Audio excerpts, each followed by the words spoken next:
Lazdijų mieste įsibėgėjo sporto centro rekonstrukcijos darbai, taip pat jau parengtas ir belieka įgyvendinti autobuso stoties rekonstrukcijos darbus. Apie tai ir pasienyje vykdomus darbus klausime Lazdijų rajono savivaldybės merės Ausmos Miškinienės. Pasienis link Seinų važiuojant pro Lazdijus, kur Lenkija gražu, o Lietuvoje gėda. Turbūt įsivaizduojame ir matome tą vaizdą prieš akis. Tai jau dabar pradėti griovimo darbai, pavasarį bus dideli remonto, statybos, infrastruktūros įrengimo darbai. Ir ta ilga, didelė skaudi žaizda vizuali mums visiems ir visai Lietuvai. Nebijoju, kad užgis. Sakykit, dar kitas opus klausimas, tai autobusų stotis, kaip su ja, ar yra koks žingsnelis, o gal netgi žingsnis į priekį?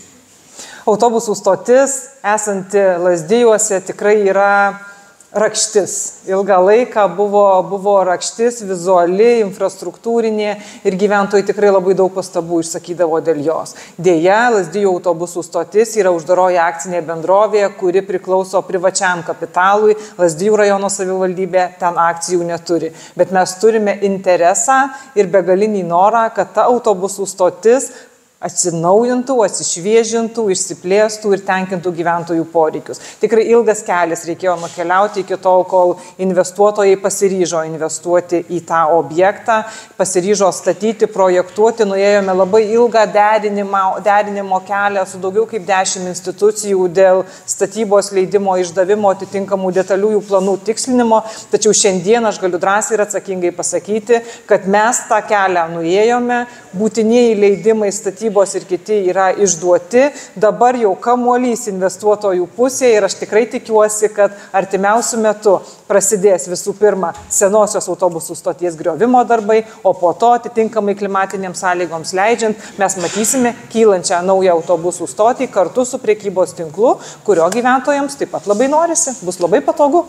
Vis tiek su investuotojais kalbėjote, tai kada būtų galima tikėtis, kad jau bent jau jų, išsakytais pažadais, kada turėtų iškilti? Preliminariai darbai turėtų prasidėti greitai, tačiau yra tam tikrų niuansų, kaip pavyzdžiui durpingas labai gruntas po dabartinė autobusų stotimi, dėl to pirminiai sprendimai mano turimomis žiniomis tikrai galimai nėra ilgalaikiai ir tvarūs ir reikia priimti sprendimus pačius geriausius, gerai pasimatuoti, kad pastatyta autobusų stotis, prekybos tinklas tikrai šimtmečius, dešimtmečius stovėtų ir nebūtų problemų dėl to, kad dėl vieno ar kito techninio inžinerinio sprendimo ar paskubėjimo buvo padaryta negeriausiai, kaip tuo momentu galėjome. Sporto centras. Kaip ten darbai? Sporto centras yra objektas, mūsų strateginis objektas, kurio statybos džiugina mūsų akį, pagreitis tenkina, maksimaliais terminais stato rangovas. Kol kas ar ne, tos rėmus įsteigėt? Turi visus pajėgumus, numatyta, kad šį projektą mes pilnai imtimi turėtume įgyvendyti iki 2026 metų. Jeigu seksis taip, kaip sekasi, nepritruks finansų, nepritruks žmogiškųjų išteklių ir neištiks kokia neplanuota vienokia ar kitokia krizė, mes keliame iššūkį, mes matome, kad turime realias galimybės. Lazdijų sporto centro naująjį korpusą 24 metų vėliam rudeniui pristatyti, kai baigtą objektą ir ten pakviesti sportuoti mūsų jaunimą, suaugusius ir senjorus. Policijos komisariatui tai ten irgi išsisprendžia visi tie niuansai, nes ribojasi.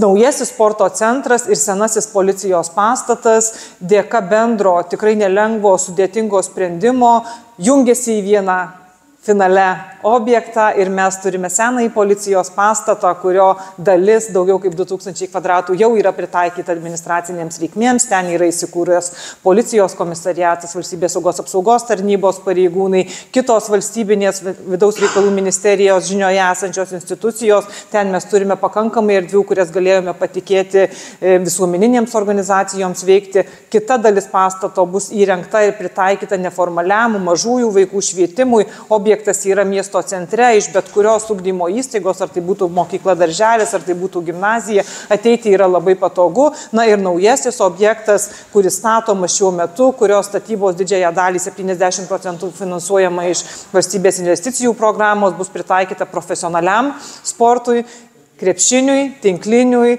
uždarų erdvių futbolui ir daugeliu kitų sporto šakų, kurių šiai dienai profesionaliai ir net neprofesionaliai mūsų jaunimas tikrai neturi teisės kultivuoti dėl to, kad mes neturime kur. Dėl to skubame. Už kurią sporto šaką jau kaip bus galima sirgti merė?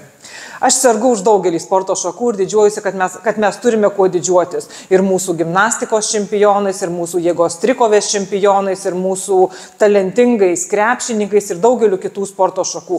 Mes turime jaunimo, kuris gali ir tai įrodė. Mes turime trenerius, kurie geba paruošti čempionus. Dabar mums reikia pasitemti, tik pritaikant ir įrengiant infrastruktūrą. Dėl to aš sakau, kad tai yra mūsų prioritetas, ties tuo mes telkimės, bendradarbiaujame su vyriausybė, džiaugiame jos palaikymu, džiaugiamės, kad turime galimybę prisidėti pakankamą lėšų dalimi iš savivaldybės biudžeto. Jeigu ir toliau bus taip, kaip ką tik pristačiau, aš tikiu, kad mes šį sporto objektą sėkmingai pastatysime ir daugybę metų juo džiaugsimės.